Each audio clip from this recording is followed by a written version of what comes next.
Yesterday, commissioners finally approved rules for Detroit's facial recognition system, but today distrust and confusion remain. As Detroit police move forward with the controversial program, the 7 investigators are taking a closer look at how we got here, what we know, and what we still don't. Here's investigator Ross Jones. The ayes have it. The motion carries. 2 years since the Detroit Police Department first purchased facial recognition technology, the board that oversees DPD finally approved the rules governing just how they can use it. The 8-3 vote capped a months-long controversy over how the technology has already been used and how it could be used. It remains murky even today. This is going to be the new standard of technology in this city. The confusion dates back to 2016, when the city's Project Greenlight program, a network of real-time surveillance cameras, was first introduced. Ambiguous comments from leaders like Mayor Mike Duggan led many to conclude that faces of suspects could be matched to live video. We've got facial recognition software coming next. We're going to be able, before too long, to match outstanding warrants against these cameras. A year later, DPD spent $1 million on a technology that allowed for just that. The city started using the program with no concrete rules behind it, but an April standard operating procedure gave the okay to match faces off of streaming live video, even though the chief later said they'd only match faces with still images captured from video.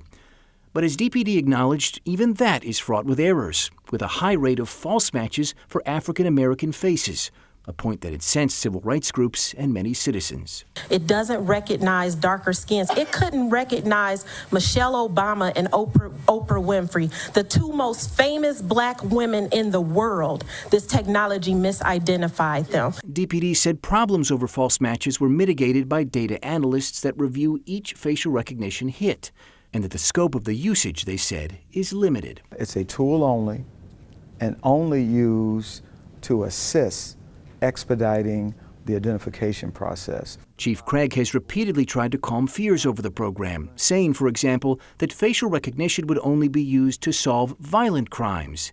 It's a point he repeated to us just this week. We only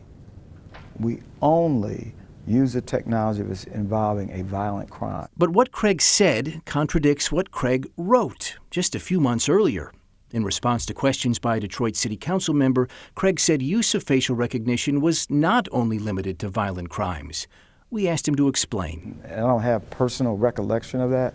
However, it has been my position, and it continues to be my position, that we would only use the still photos involving a violent crime, with the exception of a home invasion one. The directive approved yesterday tightens up the rules around using the program and puts a ban on real-time video use.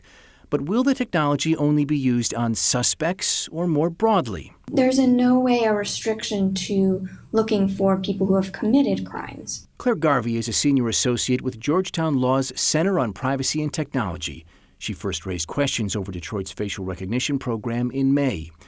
Garvey points out that the directive approved yesterday doesn't give DPD permission to use the technology on just suspects, but in support of active or ongoing violent crime or home invasions. What could that mean? Law enforcement agencies use face recognition not just to search for suspects, but for witnesses, victims, and also just people associated in some way with an investigation.